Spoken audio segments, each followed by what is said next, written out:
Kubernetes पे एक 2 tier application जिसमें फ्रंट एंड या बैक एंड किसी और पे चल रहा है और डेटाबेस माईसीक्वल पे चल रहा है, उस टाइप के एप्लीकेशन को कुबरनेटिस पे डिप्लॉय करना चाहते हो एज अ डेवऑप्स इंजीनियर, तो आप एकदम सही वीडियो पे आए हो। क्योंकि इस वीडियो में अब मुझे पता नहीं है आधे घंटे की होने वाली है, 1 घंटे की होने वाली है, 1.5 घंटे होने वाली, पता नहीं, बट एक ही वीडियो में आपको पूरी की पूरी मैं डिप्लॉयमेंट करके दिखाने वाला हूं फ्रॉम स्क्रैच। कैसे आप गिट पे कोड को क्लोन करोगे, कैसे आप वो मैनिफेस्ट फाइल लिखोगे, कैसे हर वो चीज करोगे जो एक डेवऑप्स इंजीनियर करता है, और अपने रेज्यूमे में एक तड़कता फड़कता प्रोजेक्ट ऐड करोगे। तो बिना कुछ टाइम वेस्ट किए फटाफट इस वीडियो को लाइक कर दो और मुझे कमेंट में बता दो कि क्या आपने एपिसोड 1 देखा, क्या आपने एपिसोड 2 देखा, क्या आपने एपिसोड 3 देखा। क्योंकि अगर इन तीनों को नहीं देखा तो आज की वीडियो में आपको क्या ही समझ में आने वाला है। तो फटाफट डिस्क्रिप्शन में चले जाओ, बाकी के सारे एपिसोड देख लो, क्योंकि हम लोगों ने स्टार्ट कर दिया है 2 टियर एप्लीकेशन डिप्लॉयमेंट सीरीज। आप देख रहे हो episode 4, Kubernetes deployment of a 2 tier application.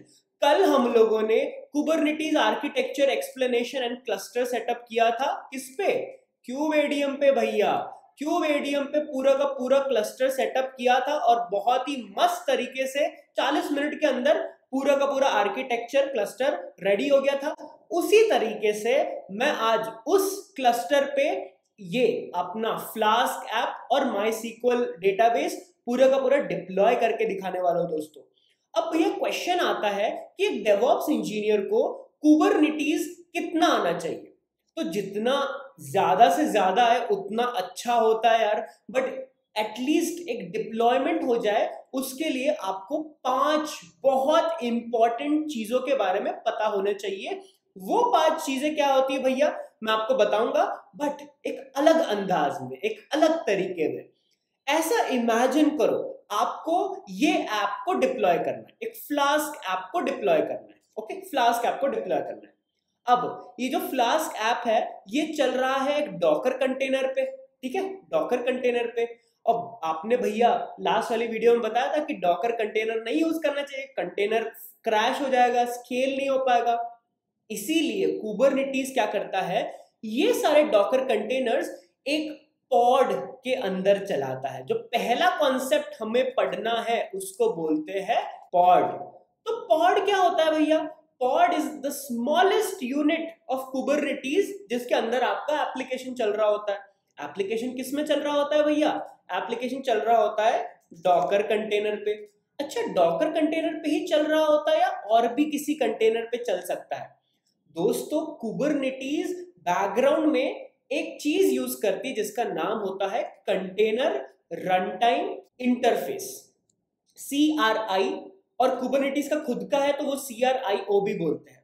तो कंटेनर रनटाइम इंटरफेस क्या करता है, इंटरनली एक चीज को कॉल करता है जिसको बोलते हैं container D. Container D, container D क्या होता है? कंटेनर डी भी एक CNCF प्रोजेक्ट है और डॉकर इंटरनली कंटेनर डी ही यूज करता है। तो इस वजह से आप पॉड में डॉकर का भी कंटेनर चला सकते हो, रॉकेट का भी कंटेनर चला सकते हो, जितने भी कंटेनर वाले टूल्स रहते हैं उन सब के कंटेनर चला सकते हो। बट भैया अभी तक समझ में नहीं आया कि इसको पॉड क्यों बोलते हैं। दोस्तों इसको पॉड इसलिए बोलते हैं क्योंकि ये घर टाइप का बना देता है आपके कंटेनर के लिए। अब कल को आपके कंटेनर में कुछ इन्वायरमेंट वेरिएबल्स चाहिए, लेट्स से कोई छोटे छोटे अपने बढ़िया बढ़िया से इन्वायरमेंट वेरिएबल चाहिए, आप वो डाल दो। आपको भैया एक और छोटा सा कंटेनर चाहिए जिसके अंदर एक हेल्पर कंटेनर या फिर साइड कार्ड कंटेनर वो भी चाहिए। तो एक घर में एक एप्लीकेशन को चलाने के लिए जितने भी हेल्पिंग चीजें चाहिए ना उसको एनक्लोज कर दो एक पॉड में, और कल को इस पॉड को आप जब चाहो जहां चाहो स्केल कर सकते हो। कंटेनर अकेला स्केल नहीं होता, पॉड स्केल हो सकता है कुबरनेटिस में। इसीलिए दोस्तों आपको पॉड के बारे में सीखना बहुत जरूरी है। भैया पॉड तो चलो समझ में आ गया कि पॉड के अंदर कंटेनर्स चल रहे होते हैं और जो भी चीजें रिक्वायर्ड है आप पॉड को बता सकते। अगर मुझे ऐसे मल्टीपल पॉड्स बनाने, मुझको ऐसा ये एकदम सुंदर सा मल्टीपल पॉड बनाने, ऐसा 1 2 3, 4 ऐसे मल्टीपल पॉड्स बनाने। ओके, एक और ले लो यार, क्या ही याद रखो। तो ऐसे मल्टीपल पॉड्स बनाने, वो भैया मैं कैसे कर सकता हूँ? और इस चीज को क्या बोलते हैं दोस्तों? इसी को तो स्केलिंग बोलते हैं, कि आपका एप्लीकेशन है, एकदम से बहुत सारा ट्रैफिक आ गया और आपको इसी एप्लीकेशन को स्केल करना पड़ रहा है। तो देखो कैसे रेप्लिकेट हो गया है। तो वैसे ही आपको एक चीज होती है जिसको बोलते हैं डिप्लॉयमेंट। ओके, जिसको बोलते हैं डिप्लॉयमेंट। और उस डिप्लॉयमेंट में आप मल्टीपल पॉड्स यूज कर सकते हो। तो जो दूसरा कॉन्सेप्ट आपको पढ़ना है वो है डिप्लॉयमेंट। तो डिप्लॉयमेंट क्या होता है? डिप्लॉयमेंट में आप एक टेम्पलेट दे देते हो कि हमें पॉड्स की एक टेम्पलेट मिल गई, अब उसमें आपको 10 रेप्लिका बनाने हैं, 50 रेप्लिका बनाने हैं, या एक ही बनाना है, जितने भी बनाने हैं आप डिप्लॉयमेंट को बता दो, और आपका जो प्रोडक्शन डिप्लॉयमेंट जो होगा ना, वो स्केलेबल होगा, स्केल होगा, ऑटो हील होगा। अगर गलती से एक आधा कंटेनर मर जाता है तो आपके पास बहुत सारे कंटेनर्स है उस चीज को सपोर्ट करने के लिए। ओके, आपके पास बहुत सारे कंटेनर्स है, एक भी मर जाता है तो। इसीलिए डिप्लॉयमेंट पढ़ना बहुत इंपॉर्टेंट है। चलो बात करते हैं तीसरे कॉन्सेप्ट की, जो आपको बहुत इंपॉर्टेंट है पढ़ना, कि भैया ये जो डिप्लॉयमेंट हो गई वो तो क्लस्टर के अंदर होगी। कल हम लोगों ने आर्किटेक्चर में देखा था कि जो वर्कर नोड में ये सारी चीजें चल रही है, बाहर की दुनिया का एक्सेस नहीं होता उसको। तो भैया बाहर की दुनिया का एक्सेस कौन देगा?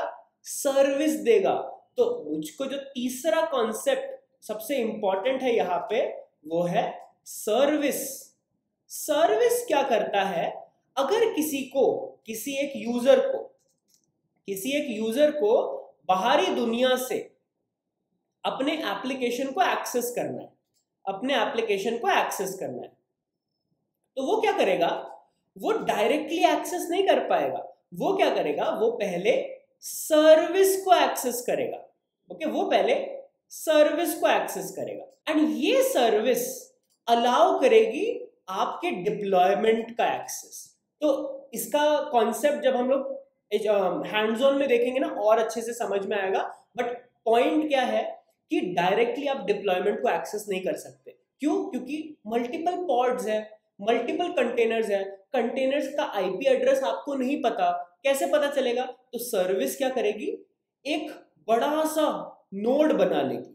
सर्विस अपने पास एक बड़ा सा नोड बना लेगी। क्या करेगी? एक बड़ा सा नोड बना लेगी, नोड ये, और उस नोड के अंदर उस नोड का एक्सेस आपको दे देगी। तो इसका एक्सेस सर्विस के पास हो जाएगा। तो आपको समझ में आ रहा है ना? पॉड सबसे छोटा, उसके ऊपर डिप्लॉयमेंट, उसके ऊपर सर्विस। और दोस्तों ये तीन चीजें बहुत इंपॉर्टेंट होती है एक एप्लीकेशन को चलाने के लिए, सिंगल टियर एटलीस्ट। अब भैया बात आती है मल्टी टियर की, जहां पे आपके पास एक डेटाबेस भी है। भैया डेटाबेस भी है, क्या करें डेटाबेस का? हमारे पास तो डेटाबेस भी आ गया। बताओ, ये बढ़िया सा डेटाबेस, इस डेटाबेस को आपके सिस्टम पे, ओके, इस डेटाबेस को आपके सिस्टम से जो भी स्टोरेज चाहिए होगा, वो आप कैसे दोगे? लेट्स से ये डेटाबेस है, कल को ये डेटाबेस का है तो ये भी कंटेनर है, तो ये भी पॉड। ओके, हर चीज पॉड होती है, हर चीज कंटेनर होता है तो ये भी कंटेनर। कैसे इस सिस्टम का एक्सेस मिलेगा डेटा का? तो उस चीज के लिए आपको सीखना पड़ेगा दोस्त, something which is known as persistent volume.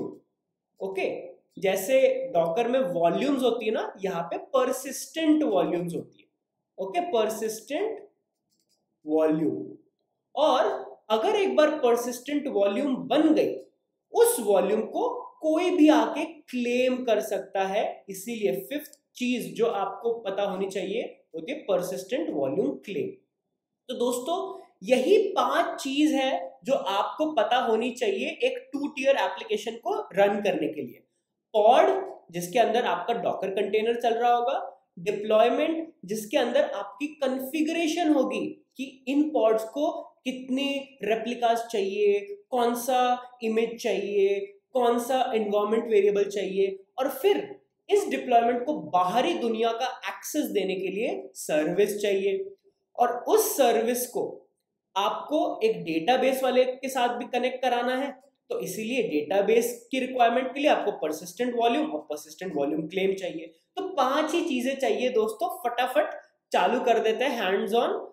अब मैं क्या करूंगा, मैं मास्टर पे ये सारी चीजें क्रिएट करूंगा, pod, deployment, service, persistent volume claim. सुनने में बहुत डिफिकल्ट लग रहा है ना कि भैया क्या नए नए वर्ड्स लेके आ जाते हैं लोग, है कुछ भी नहीं। क्या होता है, सिंपल सा फंडा है, अगर आपको कुबरनेटीज में कुछ भी बनाना है, ओके, आपको कुबरनेटीज में कुछ भी बनाना है, तो आपको लगता है एक YAML फाइल। कौन सा फाइल भैया? YAML file. और उस चीज को ये भी बोलते हैं हम लोग, क्या बोलते हैं, मैनिफेस्ट फाइल भी बोलते हैं। तो YAML फाइल होती है जिसको और भी बोलते हैं मैनिफेस्ट फाइल। तो लेट्स से मुझको एक पॉड बनाना है, तो मुझको पॉड की YAML फाइल या फिर पॉड की मैनिफेस्ट फाइल लगेगी। मुझको डिप्लॉयमेंट बनाना है तो मुझको डिप्लॉयमेंट की मैनिफेस्ट फाइल लगेगी। मुझको सर्विस बनानी है, मुझको सर्विस की मैनिफेस्ट फाइल बन लगेगी। मुझको परसिस्टेंट वॉल्यूम क्लेम, कुछ भी, मुझको कुछ भी बनाना है अगर कुबरनेटीज में, it should be a YAML file और also known as manifest file. भैया ये मैनिफेस्ट फाइल कैसे बनती है हमको बताओ। तो वो बहुत सिंपल होती है। आपको क्या करना है, यहाँ पे जाना, लिखना है, जैसे आपको पॉड बनाना है तो लिख दो पॉड कुबरनेटीज, बस इतना लिख दो। और आपको पहली लिंक खुलेगी जहां पे कुबरनेटीज की ऑफिशियल डॉक्यूमेंटेशन होगी। और उस, लो बहुत सही, कुबरनेटीज की ऑफिशियल डॉक्यूमेंटेशन चल नहीं रही है, बहुत ही बढ़िया, बहुत सही, ठीक है। ऐसा भी हो सकता है कि आपको पढ़ाई करने का मन हो और कुबरनेटीज की ऑफिशियल वेबसाइट ही नहीं चल रही हो, कोई बात नहीं, क्यों परेशान होते हो। मैंने आपके लिए 2 tier फ्लास्क ऐप, ये जो आपका ऐप है उसमें K8s नाम की डायरेक्टरी बनाई है और वहां पे जितनी भी मैनिफेस्ट फाइल रिक्वायर्ड है इस प्रोजेक्ट के लिए वो सारी लिखी है। बट भैया ये तो मैंने थोड़ा सा रीनेम किया है, बट अगर आप ध्यान से इसके कमिट्स हिस्ट्री को चेक करो तो जिस लर्नर ने हमें हेल्प की है इस मैनिफेस्ट फाइल को, ये सारी चीजों को लिखने के लिए, उनका नाम है मधुप। तो मधुप हमारे कम्युनिटी में बहुत सही काम कर रहा है, बहुत मस्ती में, बढ़िया एकदम हीरो लग रहे हैं इसमें। तो उन्होंने बेसिकली इस रिपोजिटरी में कंट्रीब्यूशन किया है मैनिफेस्ट फाइल लिख के। तो कल को जब कुबरनेटीज की वेबसाइट नहीं चल रही हो और आपको पॉड की मैनिफेस्ट फाइल देखनी हो तो आप बिल्कुल मधु को याद करिएगा। ओके, अब भैया मुद्दे की बात पे आ जाते हैं कि ये पॉड की मैनिफेस्ट फाइल दिखती कैसे, हम लोग बनाते कैसे। तो आपको बस डिस्क्रिप्शन में जाना है और यहाँ पे देखो मैंने लिखा है 2 tier app pod.yml, क्लिक करो और बस इतनी सी फाइल है जो आपको ध्यान में रखनी है। अगर आप ध्यान से देखो इसमें क्या है, API version v1, kind, pod, metadata, ये सब कुछ तो है। अगर कुछ याद आ रहा हो आपको तो ये आपका बहुत हद तक डॉकर कंपोज जैसा लग रहा है ना, क्योंकि YAML सिंटैक्स है ना, की वैल्यू की वैल्यू की वैल्यू। तो आपको बेसिकली YAML सिंटैक्स लिखना होता है मैनिफेस्ट फाइल के लिए। और अगर ध्यान से पढ़ो तो पहले के जो 4 लाइंस है वो बहुत ही इजी होती है। API वर्जन v1 मतलब आपका जो API सर्वर होता है वो इस चीज को पढ़ रहा होता है। कुबरनेटीज का भी वर्जन 1 चल रहा है, इसीलिए API version v1। Kind pod मतलब आप जो ये मैनिफेस्ट फाइल बना रहे हो वो एक पॉड के लिए बना रहे हो। अगर आप डिप्लॉयमेंट के लिए बनाते हैं तो यहाँ पे काइंड होता है डिप्लॉयमेंट, अगर आप सर्विस के लिए बनाते हैं तो काइंड होता है सर्विस। तो ऐसे आप यहाँ पे काइंड यूज कर सकते हो। मेटा डेटा मतलब इस फाइल का, इस पॉड का इंफॉर्मेशन, इस पॉड का नाम क्या होगा, तो इस पॉड का नाम होगा 2 tier app pod। Okay, spec, spec बहुत इंपॉर्टेंट है दोस्तों। स्पेक मतलब उस पॉड के अंदर क्या क्या चीजें होंगी। तो अगर कंटेनर्स होंगे तो कंटेनर्स के अंदर बता दो क्या क्या होगा। कंटेनर का नाम होगा 2 tier app pod और कंटेनर की इमेज होगी train with Shubham flask app latest. भैया ये इमेज कहां से आई, भैया एपिसोड 2 भूल गए क्या। एपिसोड 2 में हम लोगों ने डॉकर हब पे अपने फ्लास्क ऐप की इमेज बनाई थी। तो यहाँ पे आपको उस इमेज का नाम लिख देना है और उसका कंटेनर बन जाएगा और आपका सिंपल पॉड के अंदर चलने लगेगा। अब याद करो तो इस इमेज के लिए आपको कुछ इन्वायरमेंट वेरिएबल्स लगे थे, होस्ट, पासवर्ड, यूजर, डेटाबेस, ये सारी चीजें लगे थे, और वो एक पोर्ट पे चलता था। और इमेज पुल पॉलिसी ऑलवेज, मतलब हमेशा डॉकर हब से पुल करो। तो ये कुछ तो कॉन्फ़िगरेशन है जो आपको यूज करनी है। तो दोस्तों सिंपल सा होता है, जैसे आपने डॉकर कंपोज में कॉन्फ़िगरेशन लिखी और कंटेनर्स बन गए, वैसे ही आपको ये कॉन्फ़िगरेशन लिखनी है और आपके कंटेनर्स बन जाएंगे, आपके पॉड्स बन जाएंगे। तो चलो लिख देते हैं। सबसे पहले मैं क्या करूंगा, मैं एज अ डेवऑप्स इंजीनियर ये जो ऐप है ना मेरा, इसको कर लूंगा क्लोन। ठीक है, इसको कर लूंगा क्लोन। कहाँ पे? मास्टर पे। मैं मास्टर से सारे कमांड्स चलाऊंगा और वो चलेंगे वर्कर पे। ठीक है, तो मेरा क्लस्टर सेटअप है, तो गिट क्लोन, मैं अपना 2 टियर फ्लास्क ऐप का रिपोजिटरी क्लोन कर लेता हूं, आपको मिल जाएगा डिस्क्रिप्शन पे। तो क्लोन करते ही 2 टियर ऐप, ठीक है, हो गया। तो यहाँ पे ये सारी चीजें हैं, डॉकर फाइल है, रीडमी है, app.py है, डॉकर कंपोज, K8s है। अब भैया आप तो ट्यूटोरियल में पढ़ाने वाले थे ना K8s, तो इस फोल्डर की तो जरूरत नहीं है, तो rm-r मतलब रिमूव रिकर्सिवली K8s। ठीक है, तो मैंने क्या कर दिया, मैंने जितने भी कुबरनेटिस की फाइल्स थे वो सारे हटा दिए, मैं खुद से बनाऊंगा। ओके, तो मैं आपको सिखाता हूँ कैसे बनाते हो। mkdir K8s, ठीक है, एक फोल्डर बना दो K8s जिसके अंदर आपके सारे मैनिफेस्ट फाइल रखे जाएंगे, cd K8s। अब मुझे बनाना है क्या, एक पॉड बनाना है, तो vim 2 टियर ऐप का पॉड बनाना है जो कि एक YML फाइल है, तो YML फाइल है। अब याद करो कि क्या था की और वैल्यू पेयर, तो याद करो तो था API वर्जन। तो API वर्जन कौन सा चल रहा था भैया? V1 चल रहा था। अच्छा बढ़िया। अब ये बताओ कि इसके बाद इसका जो काइंड है, आप क्या बना रहे हो? पॉड बना रहे हो, सर्विस बना रहे हो, क्या बना रहे हो? तो मैं बना रहा हूं काइंड पॉड। ओके, पॉड बना रहा हूं। अच्छा, पॉड का कुछ तो नाम होगा, नामकरण कर दो। तो मेटा डेटा पॉड का क्या होगा? नेम 2 टियर ऐप का पॉड। ओके, ये हो गया मेटा डेटा। तो इतनी 4 लाइंस आपके पॉड के डिस्क्रिप्शन के लिए होगी थोड़ी सी। अब आता है सबसे important part, spec. Okay, spec, spec मतलब स्पेसिफिकेशंस। स्पेसिफिकेशंस में आपका कंटेनर्स। अब ध्यान से देखो, कंटेनर्स है, एस मतलब एक से ज्यादा कंटेनर, तो यहाँ पे आएगा आपका लिस्ट। ओके, यहाँ पे आएगा लिस्ट, और उस कंटेनर का नाम आ जाएगा। कंटेनर का नाम आप जो मर्जी आपके डाल सकते हो, 2 टियर ऐप पॉड डाल दो। अब ये कंटेनर है तो CTR डाल दो पॉड की जगह, कंटेनर को CTR भी बोल सकते हैं एनीवेज। और ये जो कंटेनर है वो इमेज यूज करेगा कौन सी? वही डॉकर हब वाली। तो ट्रेन विद शुभम का डॉकर हब पे जाओ और यहाँ पे रिपोजिटरीज में जो फ्लास्क ऐप है वो उठा लो और यहाँ पे जाके पटा दो, और टैग नेम आपका हो जाएगा लेटेस्ट। डन। अब भैया ये कुछ इन्वायरमेंट वेरिएबल को यूज कर रहे थे, वो कैसे पता चलेगा? कोड में जाओ ना, कोड में आप जाओगे तो यहाँ पे app.py में MySQL होस्ट नाम का क्या है? एनवायरमेंट वेरिएबल है। तो नेम क्या होगा? MySQL host. और उसकी वैल्यू क्या होगी भैया? वैल्यू अभी के लिए आप MySQL डाल दो जो भी आपको, बट बाद में जब आप MySQL का पॉड बनाओगे ना, उसकी IP एड्रेस इधर डालोगे। ठीक है, तो अभी के लिए ये डाल दो, और आप डाल दो, और कौन सा था भैया कोड में देखना, MySQL यूजर। तो MySQL यूजर क्या था वैल्यू? एडमिन, एडमिन या जो भी आपका यूजर का नाम होगा, रूट डाल दो, रूट यूजर से यूज कर लो, कोई सीन नहीं।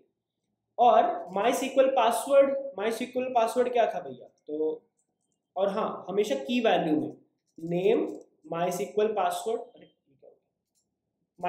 पासवर्ड, और वैल्यू में क्या होगा? एडमिन, जो भी आपका पासवर्ड है। फिर आएगा आपका नेम क्या? MySQL database. Okay, MySQL DB। Value में क्या होगा आपका? डीबी, ओके, माई डीबी, जो भी आपका डेटाबेस का नाम है, लेट्स से माई डीबी, यहाँ आ गया। और ये करने के बाद आपका कंटेनर का नाम, इमेज, एनवायरमेंट वेरिएबल सेट हो गया। पोर्ट्स, कौन से पोर्ट पे चलता है? तो ये चलता है कंटेनर पोर्ट, कौन सा, 5000 पे चलता था। कैसे पता चला भैया? आप कोड में जाके देख लो कि 5000 पे चल रहा है, ठीक है। तो 5000 पे चला दिया। और इमेज पुल पॉलिसी होती है कि हमेशा आप डॉकर हब से पुल करोगे या बिल्ड करोगे लोकल में, तो इमेज पुल पॉलिसी क्या है? ऑलवेज। तो मैं चाहता हूं कि ऑलवेज ये पुल करे। और इसी के साथ मेरा जो पॉड का मैनिफेस्ट फाइल बनाना हो गया वो खत्म हो गया। इतना ही होता है। तो इससे आप एक पॉड क्रिएट कर सकते हो जिसके अंदर फ्लास्क ऐप चल रहा होगा और उसमें ये सारी इन्वायरमेंट वेरिएबल्स है। कल को आपको और भी कंटेनर ऐड करने हैं तो यहाँ पे बस कंटेनर का नाम ऐसे कॉन्फ़िगरेशन जैसे ऐड कर दो। escape::wq एंटर, आपकी 2 tier ऐप पॉड बन गई है। अब एज अ सीईओ का रेफरेंस के लिए एपिसोड 3 को देखें। एज अ सीईओ मैं चाहता हूं कि kubectl अप्लाई करूंगा। kubectl, मैं सीईओ, मैं चाहता हूं कि अप्लाई करो ये पॉड की फाइल 2 tier ऐप की और मेरे लिए पॉड क्रिएट करके दो। Enter. Pod 2 tier app pod created, मतलब आपका जो डॉकर कंटेनर था वो क्रिएट हो गया होगा। अगर आपको चेक करना है तो kubectl get pods करो, देखो आपका 2 tier app pod is now running. 14 second हो गए, रनिंग है। अब भैया ये तो मास्टर नोड है, मास्टर नोड पे कभी भी कोई भी वर्क नहीं चलता है, वर्कर नोड पे चल रहा होगा, राइट। तो आप जाओ वर्कर नोड पे और जरा डॉकर पीएस करके देखोगे तो आपको एक फ्लास्क ऐप चल रहा होगा। Train with Shubham flask app 35 second से चल रहा है। कितना सही है ना कि अगर आपको कुबरनेटीज में एक कंटेनर चलाना है तो कितना 20 मिनट में सीख गए कि कंटेनर कैसे चलता है। सिंपल सा था। अब मुझे इस कंटेनर को, इस पॉड को स्केल करना है। क्या करना है? स्केल करना है। तो मुझे क्या चाहिए होगा? वापस चलो एक्सप्लेनेशन पे। कहाँ गया मेरा एक्सप्लेनेशन? मैंने क्या बना दिया? ये कंटेनर बना दिया, पॉड बन गया। मुझे ऐसे रेप्लिका बनाना है, रेप्लिका 1, रेप्लिका 2, रेप्लिका 3, 4 स्केल करना है। तो मैं क्या करूंगा? मैं इस चीज की डिप्लॉयमेंट फाइल लिख दूंगा, डिप्लॉयमेंट फाइल लिख दूंगा। चलो अभी जरा देखते हैं कि कुबरनेटीज की वेबसाइट अप हुई है या नहीं। तो आपको क्या लिखना है? Deployment Kubernetes, enter. तो ये पहली लिंक खुलेगी, क्लिक, हाँ अप हो गई, बहुत सही। तो डिप्लॉयमेंट क्या होता है? डिप्लॉयमेंट बेसिकली एक ऐसी स्टेट होती है, स्टेट कि भैया मैं चाहता हूं कि मेरे पॉड्स ऐसे चले, मेरे पॉड, मैं चाहता हूं कि मेरे पॉड 10 बन जाए, एक की जगह 10 बन जाए, 10 की जगह 2 बन जाए। तो एक डिजायर्ड स्टेट होती है ना, तो डिप्लॉयमेंट एक डिजायर्ड स्टेट है। देखो, तो आप क्यों यूज कर सकते हो? अगर आपको रेप्लिकास बनाना है तो आप बना सकते हो, न्यू स्टेट बनानी है पॉड की तो आप बना सकते हो, ये सारी चीजें। और अगर आपको डिप्लॉयमेंट की फाइल, अगर आप ध्यान से देखो, मैनिफेस्ट फाइल ध्यान से देखो तो कुछ डिफिकल्ट नहीं है। आप अगर ध्यान से देखोगे तो एक कॉन्सेप्ट है जो आपको समझना पड़ेगा, जिसका नाम है लेबल्स एंड सिलेक्टर्स। तो लेबल्स एंड सिलेक्टर्स नाम का कॉन्सेप्ट है जो आपको समझना पड़ेगा। देखो मैं समझाता हूं क्या कॉन्सेप्ट है लेबल्स एंड सिलेक्टर्स का, वो मैं बताता हूं। तो कॉन्सेप्ट क्या है भैया? Label and selector. मैंने क्या बोला? आपके पॉड की डिजायर्ड स्टेट बताएगा डिप्लॉयमेंट। तो डिप्लॉयमेंट की जो फाइल है, ये जो डिप्लॉयमेंट की फाइल है, इसके अंदर क्या होगी? डिजायर्ड स्टेट होगी फॉर पॉड। तो इसका क्या मतलब है कि 50, 100, 200 कितने भी पॉड हो सकते हैं ना। मैं कैसे समझूंगा कि मेरा वाला कौन सा है? होता है ना, मेले में लोग खो जाते हैं तो कैसे ढूंढते हैं? तो कोई चिन्ह होता है कि भैया मेरे ना यहाँ पे तिल है, यहाँ पे बाल ऐसे है, ये वो। तो एक लेबल होता है, लेबल थप्पा होता है। तो ये लेबल आपका मैच होना चाहिए, और अगर वो लेबल मैच हो जाए तो ये जो कॉन्फ़िगरेशन फाइल है वो उस पॉड के लिए एक्टिवेट हो जाती है। तो पॉड के पास एक लेबल चाहिए और वो लेबल आपकी डिप्लॉयमेंट फाइल से मैच होना चाहिए और आपकी कॉन्फ़िगरेशन अपडेट हो जाएगी।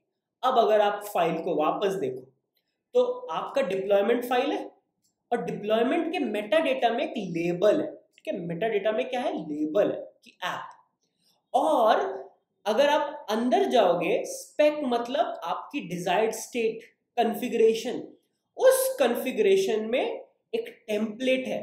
टेम्पलेट किस चीज का होता है भैया? तो डिप्लॉयमेंट में जो टेम्पलेट होता है वो होता है पॉड का टेम्पलेट। तो पॉड के टेम्पलेट में लेबल्स है। देखो, ये लेबल ऐप एनजिनिक्स है और डिप्लॉयमेंट का भी लेबल ऐप एनजिनिक्स है, मतलब दोनों मैच होने वाले हैं ना। इसी से एक नया कॉन्सेप्ट बनता है सिलेक्टर, कि भैया अगर मुझे मैच कराना है, सिलेक्ट कराने हैं, तो कौन से टाइप का सिलेक्टर मैं यूज करूंगा। तो the selector you will use is match labels, कि मैं चाहता हूं कि मेरे लेबल मैचिंग हो, और लेबल मैचिंग जब भी हो आपका नाम होना चाहिए ऐप एनजिनिक्स। तो अगर मेरी डिप्लॉयमेंट फाइल के लेबल का नाम है ऐप एनजिनिक्स, मेरे टेम्पलेट के लेबल का नाम है ऐप एनजिनिक्स, तो मेरा जो सिलेक्टर है उसमें मैं बता दूं कि भैया मैच कर दो ऐप एनजिनिक्स। तो जो भी मैं रेप्लिका 3, 4, 5 जो भी लिखूंगा, जिसका भी लेबल मैच हो जाए उसमें वो रेप्लिका चिपका देगा। सिंपल सा कॉन्सेप्ट है। मैं चाहता हूं कि ऑटो स्केलिंग हो जाए, एक पॉड 50 पॉड बन जाए। कैसे पहचानूंगा, कैसे कौन सा पॉड है? Match labels. तो चलो काम करते हैं। अपन जाते हैं अपने मैनिफेस्ट फाइल पे। ओके, मैनिफेस्ट फाइल पे जैसे आपने पॉड की मैनिफेस्ट बनाई थी ना, वैसे डिप्लॉयमेंट भी बनती है। कुछ फर्क नहीं होता, कुछ भी फर्क नहीं होता। आप मैं दिखाता हूँ, चलो ये छोड़ो, इसको मत देखो, मैं आपको दिखाता हूँ कि कैसे बनता है। जाओ इधर, आपने जैसे पॉड बनाया था ना, कैट 2 टियर ऐप, ये जो पॉड का कोड है ना, ये code as it is copy कर लो। ठीक है, एज इट इज कॉपी कर लो, कुछ नहीं कुछ नहीं, एज इट इज कॉपी कर लो और बनाओ vim 2 tier app deployment .yml। ठीक है, 2 टियर ऐप की डिप्लॉयमेंट .yml बना दिया। अब इसके अंदर आप पेस्ट कर दो वो कोड। कर दिया आप कोड पेस्ट। अब उल्टा स्टार्ट करो कि आप क्या बना रहे हो। आप एपीआई वर्जन कौन सा, अब वो कोड में देखो क्या था, एपीआई वर्जन था एप्स v1। ओके, डिप्लॉयमेंट के लिए एप्स v1 लिखते हैं। ओके, आप क्या बना रहे हो? आप काइंड बना रहे हो क्या? डिप्लॉयमेंट। आप काइंड बना रहे हो डिप्लॉयमेंट, और इसका कुछ मेटा डेटा होगा जिसमें इस ऐप डिप्लॉयमेंट का नाम होगा। तो आप लग दो 2 टियर ऐप डिप्लॉयमेंट। ओके, अब यहाँ पे लेबल। ओके, लेबल बहुत इंपॉर्टेंट है। ये जो लेबल, अच्छा लेबल्स है, तो लेबल्स बहुत इंपॉर्टेंट है। तो ऐप डाल दो क्या? 2 टियर ऐप। अब जिसके पास भी ये 2 टियर ऐप नाम का लेबल है उसके लिए ये डिप्लॉयमेंट चलेगी। और इस डिप्लॉयमेंट के जो स्पेक होंगे वो मैं बताता हूं। मैं चाहता हूं कि ये डिप्लॉयमेंट एक पॉड ना बनाए, एक पॉड ना बनाए, बल्कि 1, 2, 3, 4 पॉड बनाए। 4 पॉड बनाए एक ही बार में। तो मैं रेप्लिका को लिख दूंगा 4। ठीक है, मैं क्या कर दूंगा, इसमें जो रेप्लिकाज होता है उसको मैं लिख दूंगा 4। तो ये रेप्लिकाज है S। ठीक है, रेप्लिकाज हो गया 4। अब मुझको क्या करना है, मुझको इसमें सिलेक्टर यूज करना है। सिलेक्टर मुझे बताना है कि भैया जो भी सिलेक्ट करूंगा मैं, सिलेक्टर क्या होना चाहिए? Match labels. कौन से लेबल मैच करूं? Anything that is 2 tier app, उसको मैच कर लो। अच्छा, कर लेंगे। अच्छा, जो डिप्लॉयमेंट में जो पॉड बनने चाहिए उसकी टेम्पलेट क्या होगी? तो टेम्पलेट, टेम्पलेट में क्या आएगा भैया? टेम्पलेट का भी मेटा डेटा आएगा, क्योंकि उसी टेम्पलेट को हम लोग सिलेक्ट करेंगे ना। तो मेटा डेटा ऑफ टेम्पलेट में क्या आ जाएगा? Again label app 2 tier app, label app 2 tier app. और उसमें कंटेनर्स क्या होंगे? यही होंगे। बस आपको उस चीज को टेम्पलेट वाले इंडेंटेशन के अंदर डाल देना है, क्योंकि आप टेम्पलेट यूज कर रहे हो कंटेनर्स का। तो अंदर आ गया, अंदर आ जाओ, अंदर आ जाओ, आप भी अंदर आ जाओ, आप सब लोग अंदर आ जाओ। ओके, क्यों? क्योंकि अब जो भी पॉड मैंने बनाया था सेम सेम उसी की टेम्पलेट यूज कर लूंगा मैं और बना दूंगा क्या? डिप्लॉयमेंट। बन गई डिप्लॉयमेंट, इतना ही था, बन गई आपकी डिप्लॉयमेंट। कि आपकी 2 टियर ऐप की डिप्लॉयमेंट है जिसमें आपका ये जो पॉड है ना, ये वाला पॉड, ये एक नहीं बल्कि कितने बने? 4 बन जाए। कितना सिंपल है कि मुझको एक पॉड बनाने का कोड आ गया, उसी से मैंने एक डिप्लॉयमेंट बना दिया। अब मैं 4 लिखूं या 40 लिखूं चलेंगे, चलो चला के देखते हैं। तो क्या क्यूब सीटीएल क्लियर कर देते हैं पहले। Kube CTL apply -f 2 tier app deployment YAML enter. Okay, error आ गया। एरर आता ना अलग ही खुशी हो जाती, क्योंकि उसको लाइव डिबग करेंगे। तो बोल रहा है error validating 2 tier app deployment unknown field app in pod template spec. Okay, unknown field containers in ये, choose to ignore this. Okay, तो यहाँ पे कहीं पे तो ऐप मैंने यूज किया है, देखते जरा कहाँ पे यूज किया है। तो vim 2 tier app deployment.yaml। Okay, अरे यार ये देख रहे हो, ये लेबल्स के अंदर ये ऐप बाहर हो गया। तो आपको इंडेंटेशन का बहुत ख्याल रखना है। तो इंडेंटेशन हो गया, escape:\w एंटर, फिर से चला के देखो, फिर गड़बड़ हो गई। वो बोल रहा है अननोन फील्ड कंटेनर्स। तो कंटेनर्स नाम का फील्ड अननोन है, इसीलिए स्पेक यूज करना होता है, क्योंकि टेम्पलेट में आप पॉड यूज कर रहे हो ना। तो पॉड का कोड जब हम लोग कॉपी किया था, शायद स्पेक नहीं कॉपी किया था या किया था, पता नहीं। तो आपको ना सॉरी, ये क्या कर दिया। तो vim 2 टियर एप्लीकेशन डिप्लॉयमेंट में ये जो कंटेनर होंगे इसको आपको डालना है किसमें? स्पेक में। और ये स्पेक किसका है? पॉड का है। तो चलो एक और इंडेंटेशन अंदर, आप भी जाओ अंदर, आप भी जाओ अंदर, अंदर अंदर। मुझे कोई तो पूछ रहा था कि भैया आप VS कोड क्यों नहीं यूज करते हो? अरे भैया आप समझो ना, VS कोड के लिए ना UI चाहिए होता है, एक डेस्कटॉप चाहिए होता है। आप हो डेवऑप्स इंजीनियर, आपको मिलता है ये काला स्क्रीन, काले स्क्रीन पे काम करना सीखो। ये VS कोड ना, ये समझ रहे हो? तो आपको ये ऐसी ब्लैक स्क्रीन मिलती है जिसमें आपको सिर्फ और सिर्फ एक कीबोर्ड से काम चलाना पड़ता है। VS अभी देखा मैंने कहीं पे भी माउस यूज किया इसमें। तो VS कोड इसे भूल जाओ, विम यूज करो। मतलब इन्फ्लुएंस नहीं कर रहा हूँ, बट सीखने के लिए अच्छी चीज है ये।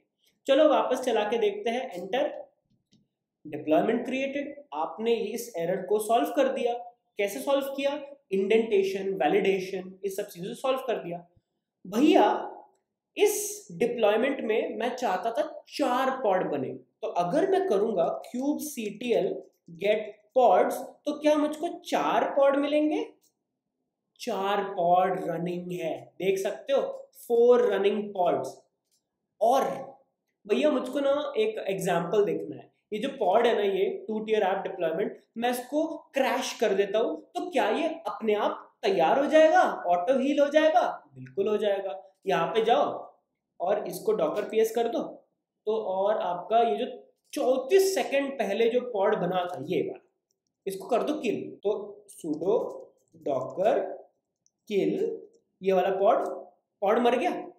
अब मास्टर पे मैं गेट पॉड्स करूंगा, देखो रीस्टार्ट 1, तो पॉड को क्रैश कर दो, तबाह कर दो, कोई फर्क नहीं पड़ता, वो अपने आप रीस्टार्ट हो जाएगा।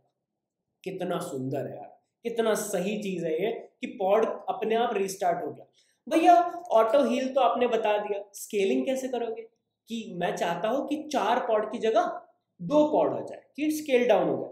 मैं बताता हूं ना, kubectl scale deployment.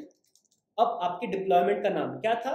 2 tier app deployment, ठीक है। Scale deployment 2 tier app -hyphen replicas is equal to, मैं चाहता हूं 4 की जगह 2 बन जाए, तो 2 एंटर। Deployment scaled. अब गेट पॉड्स करके देखो, 2 पॉड टर्मिनेट होने लगे, स्केल डाउन हो गया। Amazon big billion day sale खत्म हो गई, स्केल डाउन कर दो, बिग बिलियन डे सेल वापस आ गई, 2 की जगह आप 10 कर दो, 10 बन जाएंगे, एंटर, 10 हो गया। अब अगर मैं गेट पॉड्स करूंगा भाई 10 कंटेनर क्रिएट हो रहे। कितना सुंदर है यार इसका आर्किटेक्चर, कितना मस्त है। तो समझ में आ गया आप लोग को कि क्या होता है, आपका पॉड कैसे बनता है, डिप्लॉयमेंट कैसे बनती है। अब भैया ये जो एप्लीकेशन चल रहा है ना, ये जो एप्लीकेशन चल रहा है ये कौन से पोर्ट पे चल रहा है? ये जो पॉड आप दिखा रहे थे, ये जो गेट पॉड्स में जो सारे पॉड रनिंग है, कौन से पोर्ट पे चल रहा है? डॉकर के केस में तो 5000 पे चल रहे थे, ये कौन से में चल रहा है? इसी चीज को सॉल्व करने के लिए दोस्तों आपको चाहिए होता है क्या? आपको चाहिए होता है सर्विस। सर्विस, सर्विस क्या होता है? सर्विस आपको बाहर की दुनिया को इस डिप्लॉयमेंट का एक्सेस दे देती है। कैसे दे देती है? कि ये जो आपका डिप्लॉयमेंट है उसका एक लेबल होता है, उसका एक नाम होता है, उस नाम में जितने भी पॉड्स चल रहे हैं उसको एक ग्रुप बना देता है और उस ग्रुप का आईपी एड्रेस या फिर पोर्ट आपको दे देता है। तो अगर आप सर्विस की बात करो तो सर्विस 3 टाइप की होती है। सर्विस 3 टाइप की होती है। एक होता है नोड पोर्ट, अरे ये क्या हो गया इसको, एक होता है नोड पोर्ट, एक होता है क्लस्टर आईपी और एक होता है load balance. Okay, load balancer. Load balancer generally EKS या फिर बड़े डिस्ट्रीब्यूटेड एनवायरनमेंट के लिए यूज होता है। क्लस्टर आईपी से आप एक आईपी एड्रेस डिसाइड कर लेते हो। नोड पोर्ट से आप क्या करते हो, आपकी जो भी पूरी डिप्लॉयमेंट है और उस डिप्लॉयमेंट के अंदर लेट्स से बहुत सारे पॉड्स चल रहे हैं, इन सारे पॉड्स का कुछ तो कंटेनर होगा, वो कंटेनर और इस नोड का कंटेनर लेट्स से 80 है और एक एक्सटर्नल पोर्ट, सॉरी नोड का कंटेनर है, नोड का पोर्ट 80 है, इसका पोर्ट, पॉड का पोर्ट 5000 है। ऐसा समझो ना कि पॉड है कौन सा, डॉकर का, उसका पोर्ट 5000 है। आपका पूरा का पूरा एक नोड है, उसका इंटरनल पोर्ट 80 है या 85 है जो भी है, और एक्सटर्नल पोर्ट लेट्स से 3000 कुछ तो है, 3004, 3002, 3000 जो भी है, कुछ तो XYZ पोर्ट नंबर है। उससे आप मैप कर देते हो हर एक पॉड को, हर एक पॉड को मैप कर देते हो और उससे एक पोर्ट बनता है, उस चीज को बोलते हैं नोड पोर्ट। और बाहर का आदमी इस नोड पोर्ट पे जो भी पोर्ट नंबर है उसको एक्सेस कर लेता है और अंदर ये ऐप का एक्सेस हो जाता है। भैया पूरा ना घूम गया दिमाग, कुछ नहीं समझ में आया, एग्जाम्पल के थ्रू करके दिखा देता हूं। चलो, आपको क्या करना है, एक फाइल बनानी है, 2 टियर ऐप SVC। SVC क्या होता है भैया? सर्विस। तो सिंपल सा है, तो API वर्जन में मैं लिख दूंगा V1 और काइंड में क्या लिख दूंगा, आप समझ गए हो, काइंड में लिख दूंगा मैं सर्विस। और इसका मेटा डेटा क्या होगा? ओके, मेटा डेटा क्या होगा? नेम होगा 2 tier app service, 2 tier app service. Okay, अब इसके अंदर जो स्पेक होंगे ना, जो इसका स्पेसिफिकेशन होगा, SPC स्पेक, ये ना बाहर आएगा। ओके, जो इसका स्पेक होगा उसमें आपको अगेन सिलेक्टर देना पड़ेगा, सिलेक्टर। ओके, सिलेक्टर क्या, कौन सा सिलेक्टर भैया? आपको ऐप का नाम देना पड़ेगा आपके डिप्लॉयमेंट का। तो जरा एक बार इसको सेव करके ना डिप्लॉयमेंट के नाम पे जाके देखते हैं। तो कैट 2 टियर ऐप के डिप्लॉयमेंट का सिलेक्टर का नाम क्या था? 2 टियर ऐप। तो आपको ये चीज ना उधर देनी पड़ेगी सर्विस में। तो VIM 2 टियर ऐप सर्विस में सिलेक्टर क्या होगा? ये होगा। तो मेरा ऐप, अरे थोड़ा सा इंडेंटेशन गड़बड़ा गया, हाँ, तो मेरा ऐप 2 टियर ऐप जो लिखा हुआ है ना, ये सिलेक्टर होगा। तो जिस भी डिप्लॉयमेंट में ये लेबल होगा उसके लिए ये सर्विस में लिख रहा हूं। अब भैया सिलेक्टर में मुझे बताओ कि पोर्ट्स, सर्विस है ना, तो पोर्ट्स कौन से यूज होंगे? सबसे पहले आपको एक प्रोटोकॉल लगाना पड़ेगा। प्रोटोकॉल मतलब कौन सा? आपको ट्रांसमिशन कंट्रोल प्रोटोकॉल लगाना है, HTTP प्रोटोकॉल लगाना है, कौन सा करना है? तो मैं TCP प्रोटोकॉल लगा दूंगा। अब आप जो ये एक नोड बना रहे हो, मैं डायग्राम से बताता हूं कि आप क्या करते हो, बताया, ये देखो, ये बनाते हो, ये आपका एक नोड बनता है और इसके अंदर आपके क्या होते हैं, कंटेनर्स या फिर पॉड्स। तो ये आपके पॉड है। ये जो पॉड है उसका पोर्ट क्या है, तो उसका पोर्ट है टारगेट पोर्ट, उसका पोर्ट है टारगेट पोर्ट। तो ये टारगेट पोर्ट क्या होगा, जो आपके पॉड का पोर्ट है। अब जो आपका बाहर का मतलब या आपका जो नोड बनेगा उसका पोर्ट, तो पोर्ट 80, उसका पोर्ट 80। अब बाहर की दुनिया को अगर एक्सेस करना है ये एप्लीकेशन, तो उसका पोर्ट क्या होगा, उसको बोलते हैं नोड पोर्ट, उसका बोलते हैं नोड पोर्ट। और उसकी एक रेंज होती है 30,000 से 32,000 तक कुछ तो होती है। तो आप कुछ तो डाल दो, 30,007 डाल दो, 3007 डाल दो, आपके ऊपर है। और सर्विस के मैंने बताया था ना टाइप्स होते हैं, तो ये वाला टाइप जो है वो है नोड पोर्ट। सिंपल कि मुझे मेरे कंटेनर का पोर्ट क्या है, 5000, मेरे इंटरनली मैं क्या पोर्ट देना चाहता हूं, 80, और एक्सटर्नली क्या देना चाहता हूं, नोड पोर्ट 3007, और ये करके मैं कर दूंगा सेव। अब ये जो सर्विस है ये किसके लिए अप्लाई होगी भैया, ये अप्लाई होगी मेरी 2 टियर एप्लीकेशन के लिए। तो क्यूब, क्लियर स्क्रीन कर देते हैं, kubectl अप्लाई -f क्या, 2 टियर ऐप का service, enter. Unable to recognise 2 tier app services, no matches kind for service. देखो नाम देखो क्या लिखा है, सर्विस, तो इसको ना ठीक करो। तो काइंड आपको बहुत सही से लिखना पड़ेगा वरना कुबरनेटिस चिल्लाता है। ओके, सर्विस हो गया, फिर से अप्लाई कर दो। सर्विस क्रिएटेड, मतलब अगर मैं करूंगा kubectl गेट सर्विस, एंटर, तो देखो 2 tier app service is running और आपका 3007 पोर्ट पे एप्लीकेशन चल रहा होगा। चला के देखें कितना टाइम हो गया, बाप रे 45 मिनट हो गया। तो आपका इंस्टेंस कहाँ गया, ये है आपका इंस्टेंस, तो वर्कर पे चल रहा होगा एज यू नो। इस पब्लिक आईपी पे आपका पोर्ट पे 3007 पे ऐप चल रहा होगा। अरे सिक्योरिटी ग्रुप में भी तो डालना पड़ेगा 3007, तो आपको वर्कर के सिक्योरिटी ग्रुप में एडिट इनबाउंड रूल्स करके ऐड करना पड़ेगा भैया 3007, और इसको एक्सेस दे दो भैया, सेव कर दो, हो गया। अब ये जो है ये आपका चलना चाहिए, ये आपका रन होना चाहिए। ओके, 3007 पे इट शुड बी रनिंग अगर आपका सब कुछ सही से चल रहा है। kubectl गेट pods, pods तो रनिंग है, ओके। और अगर आप डिस्क्राइब करो तो kubectl गेट नोड्स, अरे रे, kubectl गेट नोड्स दोनों रेडी है, सब सही से चल रहा है। Oh, it connected but MySQL DB operational error, unknown server host MySQL।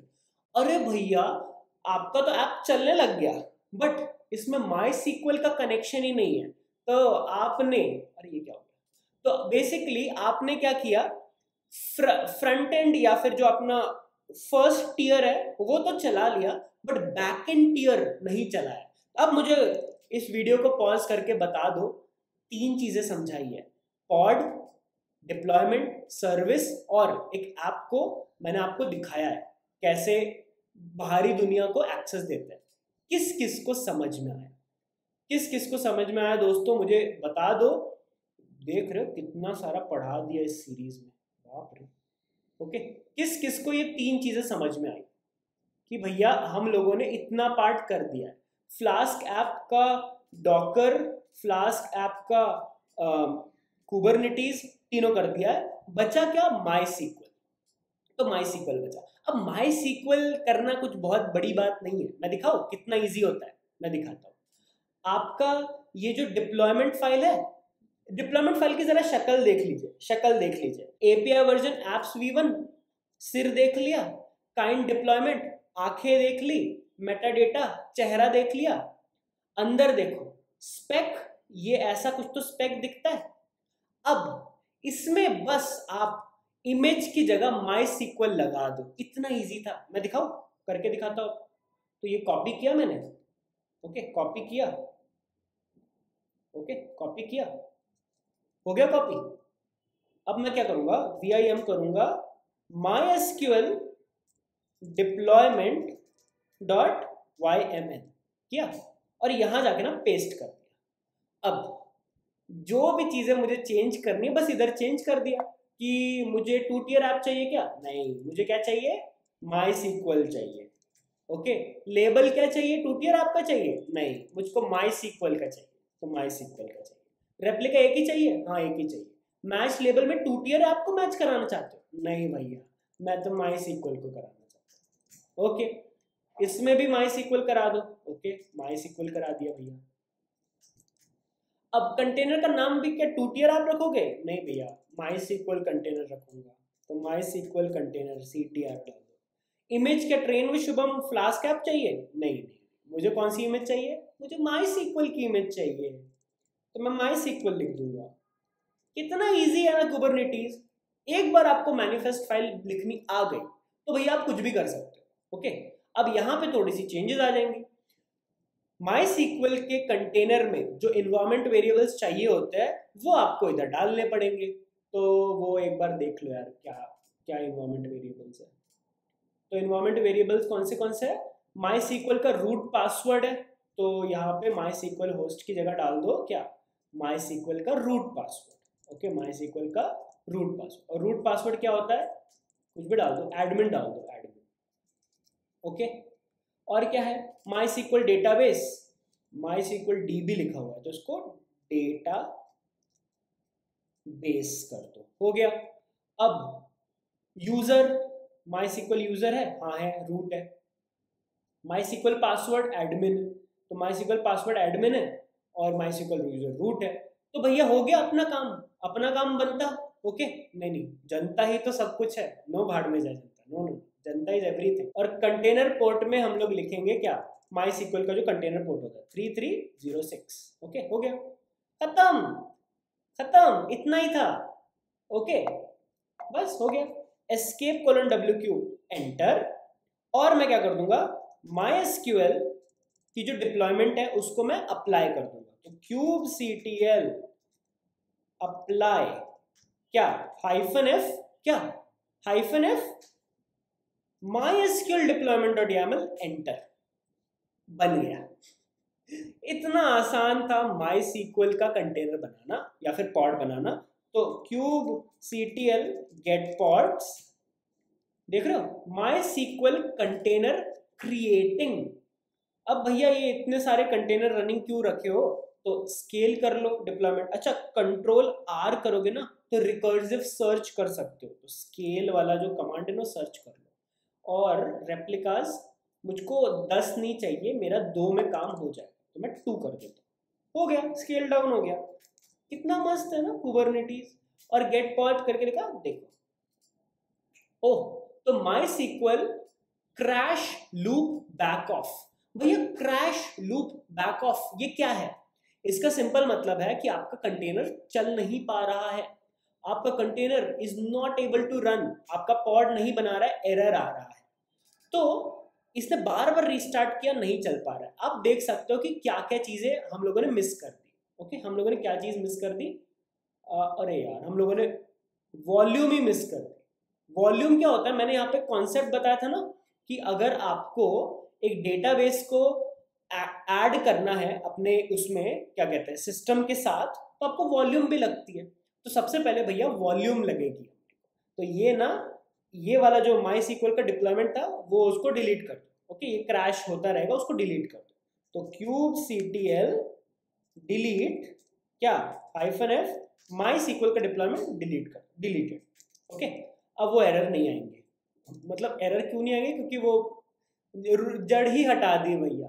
अब मुझे क्या चाहिए, मुझे सबसे पहले तो एक परसिस्टेंट वॉल्यूम चाहिए, ठीक है, परसिस्टेंट वॉल्यूम चाहिए जिससे मैं अपने डेटाबेस को अपने सिस्टम की स्टोरेज के साथ बाइंड कर पाऊँ। चलो ढूंढते हैं परसिस्टेंट वॉल्यूम कहाँ है। ओके, तो परसिस्टेंट वॉल्यूम क्या होता है? परसिस्टेंट वॉल्यूम बेसिकली अपने फाइल सिस्टम से एक स्टोरेज निकाल के आपके कंटेनर को दे देती है या फिर आपके ऐप को दे देती है। जरा पढ़ो, तो API version V1 kind persistent volume, metadata MySQL persistent volume, capacity कितना स्टोरेज चाहिए, मुझे 256 MB स्टोरेज चाहिए, कहाँ पे चाहिए, फाइल सिस्टम पे चाहिए, और एक्सेस मोड क्या चाहिए, read write, read write access mode चाहिए, और अगर आपको persistent वॉल्यूम रिक्लेम करना है तो रिटेन पॉलिसी चाहिए। होस्ट पाथ मतलब आपको कौन से सिस्टम के कौन से पाथ पे ये चाहिए, आपका वॉल्यूम बाइंड चाहिए, तो इस पाथ पे। तो सबसे पहले तो देख लो ये पाथ एग्जिस्ट करता है या नहीं, तो cd ये पाथ नो सच फाइल और डायरेक्टरी, mkdir, अच्छा कहाँ पे है ये, तो cd ये फ्लास्क है, ये करके देखते हैं, हाँ यहाँ पे, तो mkdir कौन से नाम है, MySQL डेटा, ये कर लो, MySQL डेटा आ गया। अब MySQL डेटा तो आपके पास आ गया, उसका पाथ दे दो, किसको दोगे, MySQL का persistent volume.yaml को दे दोगे। अगेन क्या क्या चीजें चाहिए होंगी, अगेन भाई API वर्जन, अब तो समझ में आ गया होगा ना कि कैसे बनता है, तो I just use it. Okay, तो मैं इसको बस कॉपी कर लूंगा एंड यहाँ पे मैं पटक दूंगा, ये देखो आई आ गया, एरर देगा। ओके, तो ये बस मैंने persistent वॉल्यूम बना लिया। Okay, escape colon WQ, persistent volume बन गया। अब persistent वॉल्यूम आपका बन गया है, ये बन गया है, उसको क्लेम भी तो करना चाहिए, क्लेम भी तो करना चाहिए, तो इसको आपको बनाना पड़ेगा MySQL PVC या फिर persistent वॉल्यूम क्लेम। मैं समझ सकता हूँ कि एक वीडियो में बहुत ज्यादा हो गया, ऑलमोस्ट 1 घंटे की वीडियो हो गई है, बट दोस्तों आज तो ये ऐप डिप्लॉय करके रहेंगे चाहे जो हो जाए। ओके, तो persistent वॉल्यूम क्लेम पे चलते हैं। persistent वॉल्यूम क्लेम क्या होता है कि ये जो स्टोरेज आपने एलोकेट की है वो कोई उठा रहा है क्या, कोई क्लेम कर रहा है क्या, तो उसको बोलते हैं persistent वॉल्यूम क्लेम। देखो, तो बस क्लेम होता है और कुछ नहीं होता, तो persistent वॉल्यूम क्लेम मैं बस कर रहा हूँ। ओके, तो this is just a persistent volume claim, मैं एक डिक्लेयर कर रहा हूँ कि मैं persistent वॉल्यूम को क्लेम करना चाहता हूँ, और उस क्लेम का नाम है PVC। तो PVC 256 MB का persistent वॉल्यूम क्लेम करना चाहता है। ठीक है, डन। अब मैं क्या करूंगा, kubectl apply -f MySQL persistent volume, पहले persistent वॉल्यूम बनाऊंगा और persistent वॉल्यूम क्लेम बना दूंगा। ठीक है, persistent वॉल्यूम क्लेम बना, दोनों हो गया। अब मैं अपने डिप्लॉयमेंट को बताऊंगा, MySQL के डिप्लॉयमेंट को बताऊंगा कि भैया ये वाला वॉल्यूम आप माउंट कर लो। तो वापस चलते हैं जरा डिप्लॉयमेंट के पास। तो MySQL डिप्लॉयमेंट को मैं क्या बताऊंगा कि भैया यहां तक तो सब समझ में आ गया था ना, ये चारों, ये तो अपना ऐप वो रहता है, चलो फिर से साथ में बनाते हैं। तो RM MySQL डिप्लॉयमेंट को हटाते हैं और साथ में बनाते हैं। ओके, डिप्लॉयमेंट .yml, ओके, साथ में बनाते हैं। तो ये चारों तो आपको समझ में आ गए कि मेटाडेटा और ऊपर का इंफॉर्मेशन इजी पीजी। ओके, अब स्पेक में क्या होगा कि मैं कितने रेप्लिकास चाहता हूँ और कौन सा सिलेक्टर है, तो मैच लेबल्स नाम का सिलेक्टर है मेरा, हो गया। अब मैं क्या चाहता हूँ, यहाँ पे मैं टेम्पलेट चाहता हूँ। टेम्पलेट किसका चाहता हूँ कि मैं MySQL का टेम्पलेट चाहता हूँ, तो यहाँ पे मैं MySQL का टेम्पलेट यूज करूंगा। सेम है जैसे पॉड बनता है ना, कंटेनर का नाम MySQL लेटेस्ट। अब इसमें और क्या चीजें आती है भैया, इमेज आ गया, इन्वायरमेंट वेरिएबल्स भी आ जाते हैं, तो इन्वायरमेंट वेरिएबल्स मैं यहाँ से उठा लेता हूँ। Root password, database, user password, तो इतना उठा लेते हैं भैया और ये पटक देते हैं। तो मेरे पास रूट पासवर्ड, डेटाबेस, यूजर और पासवर्ड आ गया। अब कौन से पोर्ट पे चलाना है, तो पोर्ट है 3306, तो ये भी कर लेते हैं भैया। यहां तक तो हमारा आ गया था। अब मुझको वॉल्यूम माउंट चाहिए भैया, मुझको वॉल्यूम माउंट चाहिए। वॉल्यूम माउंट का नाम क्या था, MySQL डेटा था नाम, और आपके कंटेनर के अंदर वैल्यू या फिर पाथ या फिर mount path, sorry not value, mount path क्या रहता है, ये कंटेनर के अंदर होता है। तो var lib MySQL जो होता है ना, var lib MySQL, तो ये कंटेनर के अंदर होता है। तो ये कंटेनर के अंदर का पाथ इस MySQL के डेटा को दे दो, ओके। और वॉल्यूम्स में क्या डाल दो, MySQL डेटा, ओके। ये थोड़ा बाहर आ जाएगा, तो कंटेनर्स के बाहर आपका वॉल्यूम, और इसमें कौन सा क्लेम यूज कर रहा हूं मैं, परसिस्टेंट वॉल्यूम क्लेम यूज कर रहा हूं जिसका नाम है PVC, ओके, जिसका नाम है PVC। इससे क्या हो जाएगा, इस डिप्लॉयमेंट को आपके सिस्टम में एलोकेटेड स्टोरेज थी वो मिल जाएगी। देखो वापस देखो, आपका डेटाबेस ये है, आपका सिस्टम ये है, आपने बनाया परसिस्टेंट वॉल्यूम, आपने उस परसिस्टेंट वॉल्यूम का क्लेम बना दिया, उस क्लेम को आपने अपने डेटाबेस में अटैच कर दिया, बस इतना ही किया। और इसी के साथ escape:\w एंटर। अब आप अपना कंटेनर चला के देखो, तो kubectl apply -f mysql deployment.yaml enter. तो डिप्लॉयमेंट MySQL क्रिएटेड। अब मैं क्या करता हूं, kubectl get pods MySQL container is running। अब वो crash back loop back of वाला जो भी आ रहा था वो गया, आपका MySQL कंटेनर भी चल रहा है, 2 tier एप्लीकेशन भी चल रहा है। इट मींस अपना अभी सारा काम हो जाना चाहिए, मैं इधर जाऊंगा, सिलेक्ट करूंगा और सब चल जाना चाहिए। चलो चलो चलो चलो चले, क्या चक्का घूम रहा है, कब से चक्का घूम रहा है, अरे चक्का घूम रहा है, इसका मतलब वो MySQL को कनेक्ट करने की कोशिश कर रहा है बट वो कनेक्ट नहीं हो पा रहा है। इसका सिंपल सा मतलब है, क्या मतलब है बताओ मुझको, आप बताओ। कि डिप्लॉयमेंट बन गया MySQL का, पॉड चल रहे हैं, सर्विस नहीं है। सर्विस ही तो वो चीज होती है जो सबको मिला के रखे। मैंने कितना गंदा डायग्राम बना दिया, तो फिर से बनाता हूं। ये आपका फ्लास्क ऐप चल रहा है, ये आपका MySQL चल रहा है। फ्लास्क ऐप अगर बाहर की दुनिया से बात करना चाहता है तो उसके पास है सर्विस, और उस सर्विस से मैं as a user Flask app को कम्युनिकेट कर सकता हूं। MySQL और फ्लास्क अगर बात करना चाहते तो भैया सर्विस कहाँ है, सर्विस ही नहीं है। चलो बनाते हैं सर्विस, सर्विस बनाना भी आ ही गया होगा, देख लो बहुत इजी होता है। वही पोर्ट वर्ड दे के बनाना होता है। तो MySQL सर्विस देख लो कैसी होती है, एक पोर्ट और दूसरे पोर्ट कर दिया टारगेट मैच, तो उसको कॉपी कर लो। सिंपल इंटरनल पोर्ट और एक्सटर्नल पोर्ट को मैच कराना है, क्योंकि आपको बाहर की दुनिया से नहीं ताल्लुक। तो MySQL का पोर्ट 3306 और सर्विस का पोर्ट 3306 आपने बना दिया। तो यहाँ पे एक फाइल बना दो MySQL svc.yml एंटर, और इसमें आपका आ जाएगा इंटरनल पोर्ट और टारगेट पोर्ट दोनों आ जाएंगे। escape:\w enter. जरा देख लो आपके पास कौन सी सर्विसेज रनिंग है। तो kubectl गेट सर्विस का शॉर्ट फॉर्म SVC। तो आपके पास 2 tier ऐप सर्विस रनिंग है but MySQL app service running नहीं है। तो मैं क्या कर दूंगा, kubectl अप्लाई -f क्या, MySQL की सर्विस एंटर।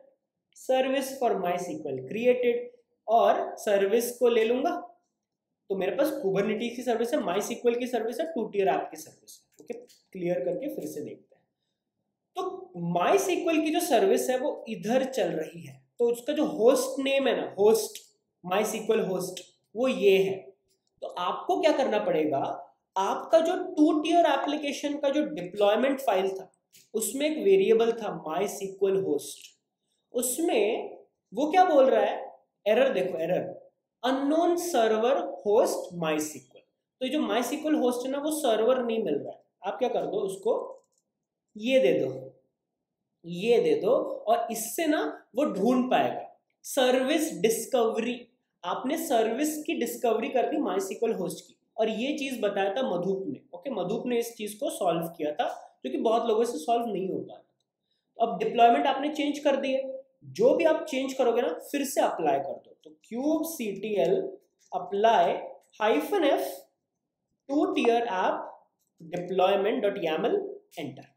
देख रहे हो 2-tier app deployment configured, configuration change कर दिया आपने, तो अब ये एक्सेस हो जाना चाहिए। तो रीस्टार्ट करके देखो, अब देखो एक्सेस हो गया। वो बोल रहा है table mydb messages does not exist। ये सेम एरर आपको एपिसोड 2 में भी आया था और आपने उसको सॉल्व किया था। चलो इसको सॉल्व करते हैं। क्या करूंगा मैं अपने वर्कर नोड पे जाऊंगा और वर्कर नोड पे जाके जो MySQL का जो मेरा कंटेनर चल रहा है, कौन सा वाला है, MySQL कंटेनर ढूंढो MySQL कंटेनर कहाँ पे, हाँ ये रहा, मिल गया। तो ये जो MySQL कंटेनर चल रहा है इसके अंदर मैं क्या करूंगा, मेरा मैसेजेस का जो टेबल है ना, वो जो उसको टेबल मिला नहीं, table messages does not exist, तो वो क्रिएट कर दूंगा। तो sudo क्या docker exec, अरे रे भैया स्क्रीन कितना गंदा करके रखते हो, sudo docker exec -it bash। अब आप इस चीज को फिक्स भी कर सकते हो कि आप initdb नाम का एक कंटेनर बना दो और ऑटोमेटिकली भी चला दो, वो किसी और एपिसोड में डाल देंगे। But mysql -u root -p password क्या था, एडमिन था भैया, चल गया। अब यहाँ पे मुझको क्या करना है, शो डेटा बेसिस करना है, मिल गया मुझको mydb, तो यूज mydb। और यहाँ पे मैं क्या करूंगा भैया, यहाँ पे मैं अपना वो टेबल क्रिएट कर दूंगा। ये वही इशू है जो हमें पहले भी आया था, उसका सोल्यूशन मैं जरूर आपके लिए लेके आऊंगा। तो ये जो टेबल क्रिएट करने की क्वेरी है ना, ये हम लोग चला देंगे। प्रॉब्लम वही है कि टेबल डज नॉट एग्जिस्ट, तो टेबल एग्जिस्ट करा देते हैं भैया। ये टेबल, ये क्वेरी कॉपी की, क्रिएट टेबल मैसेजेस किया, एंटर। अब आपके डेटाबेस में टेबल भी बन गया है। अब मैं क्या करूंगा भैया, अब मैं इसको बस रिफ्रेश कर दूंगा और आपका ऐप चल जाएगा। 1 घंटा आपने कुबरनेटिस पे एक 2-tier एप्लीकेशन को डिप्लॉय किया दोस्तों। बैक एंड टीयर और फ्रंट एंड टीयर दोनों एक दूसरे से बात कर रहा है। अगर मैं लिखता हूं कि भाई अब तो लाइक बनता है यार, और ये अगर डेटाबेस के अंदर घुसा होगा कि सिलेक्ट स्टार फ्रॉम मैसेजेस, अरे ले क्या हो गया, select star from messages, oh select, तो सिलेक्ट स्टार फ्रॉम मैसेजेस, भाई अब तो लाइक बनता है यार, अब तो लाइक कर दो यार। 1 घंटे में पूरा का पूरा डिप्लॉयमेंट सिखा दिया मैंने कि कैसे आप एक Flask app with MySQL database with multi tier Docker containers को डॉकर हब पे पुश करोगे इमेजेस को, और उसको कैसे कुबरनेटिस पे चलाओगे। चल रहा है दोस्तों आपका कुबरनेटिस पे ऐप। और बेस्ट पार्ट पता है क्या होगा, आप इस ऐप को जितना भी चलाओ दिस इज फॉल्ट टॉलरेंट। क्यों, मैं दिखाता हूं ना, मैं क्या करूंगा, मैं दिखाता हूं क्या करूंगा। मैं sudo docker ps कर दूंगा और इस ऐप को ना, ये ट्रेन विश में फ्लास्क ऐप है ना, इसको डिलीट कर दूंगा। तो sudo docker kill, ये जो मेरा ऐप है ना इसको किल कर दूंगा, किल मर गया। बट यहाँ पे चल रहा है ऑटो हीलिंग दोस्तों। ओ माय गॉड क्या मस्त मजा आ रहा है। आई होप आपको ये वीडियो अच्छा लगा होगा, जहां पे हम लोगों ने एक ही वीडियो में कुबरनेटिस का डिप्लॉयमेंट किया था। आपको अगर कोड चाहिए तो पूरा का पूरा कोड 2-tier फ्लास्क ऐप का KTest फोल्डर में रखा हुआ है। जो भी आज मैंने बताया सब इधर है, आपको रीडनी पढ़नी है और फट फट फट फट इसको चला के देखना है। मुझको कमेंट करके बताओ कि आपका ये ऐप रन हुआ या नहीं, और ये सीरीज का एपिसोड 4 आपको कैसा लगा एक बार मुझको कमेंट में बता देना। यहां तक वीडियो में बने रहने के लिए धन्यवाद। एक छोटा सा और काम कर देना, 4 एपिसोड बाद जब फिनाले होगा उसमें जो सीरीज कंप्लीट कर रहा है उसको गिफ्ट हैम्पर्स है। ओके, तो मैं जिस स्पीड से सीरीज में बना रहा हूं आप भी उस स्पीड से कंप्लीट करो और लिंक्डइन पे मुझको टैग करते रहो। अगर आपने वो किया है तो आपको जरूर एक गिफ्ट हैम्पर मिलेगा। गिफ्ट हैम्पर में क्या होगा, ट्रेन विद शुभम की टी शर्ट शायद हो सकती है। तो जरूर इस सीरीज में पार्ट लीजिए और मुझको बताइए आपका एक्सपीरियंस कैसा रहा। मैं आपसे मिलूंगा अगली वीडियो में। तो यहां तक वीडियो में बने रहने के लिए धन्यवाद। देखते रहिए train with Shubham channel. Thanks for watching.